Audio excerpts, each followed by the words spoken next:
Alors, toi, tu vois, le Sénégal est au plus bas économiquement, comme s'il était au 4e sous-sol. C'est pour ça que le nouveau gouvernement a mis en place un plan de redressement économique et social. Peut-être toi, peut-être quelqu'un d'autre se pose des questions autour de ce plan de redressement économique. Alors, écoute-moi bien, je vais t'expliquer. D'abord, le Sénégal dépense beaucoup plus pour rembourser sa dette que pour financer la santé et l'éducation de sa population, ce qui est très important et indispensable.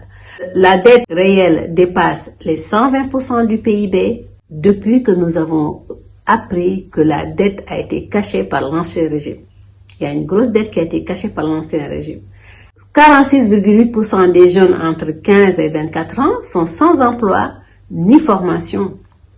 Il y a aussi une chose, le Sénégal importe plus de la moitié de ses besoins en alimentaire, notamment les céréales, et plus de 70% en énergie. Il y a une chose qu'il ne faut pas oublier non plus, ce qui m'a tilté, c'est que le déficit budgétaire dépasse les 588 milliards ce deuxième trimestre 2025, alors que l'année n'est pas finie. La liste n'est pas exhaustive. Alors, moi, ce que je vais te dire, ce plan n'est pas une option, c'est une nécessité. Ce plan de redressement est une urgence.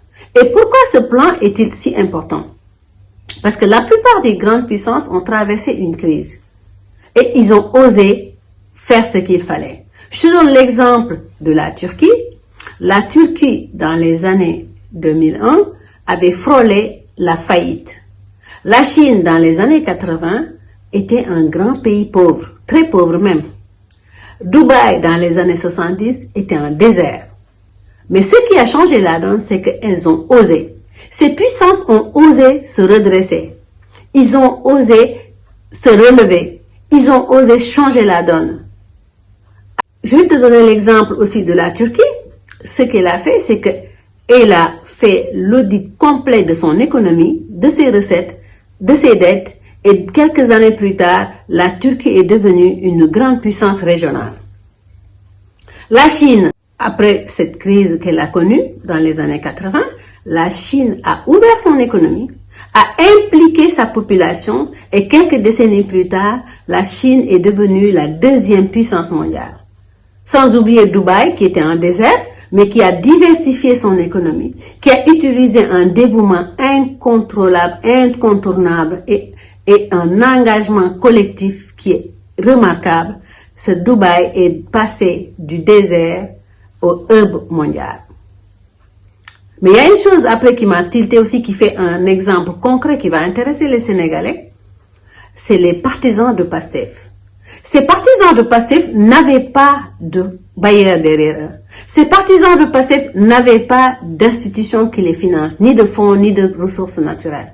Mais ils avaient seulement leur méthode, c'est-à-dire des collectes, des cotisations, un dévouement collectif, un engagement. Ils se battaient pour leur cause. Et nous avons réussi à hisser nos dirigeants au sommet de ce pays. Et si nous avons réussi à hisser nos dirigeants au sommet de ce pays, nous pouvons faire face et appliquer ce plan de redressement et changer la donne de notre pays. Il y a une chose aussi, nous avons des atouts. Nous avons des atouts qui sont une jeunesse créative, nous avons une diaspora puissante, nous avons des ressources naturelles, même inexploitées, nous avons une culture vivante, ce qui peut apporter beaucoup pour notre pays, et aussi nous avons l'engagement du pays et de nos gouvernements. Maintenant, tout ceci ne suffira pas sans cette fameuse spirale du développement économique. Selon moi, cette fameuse spirale du développement économique va partir de l'individu.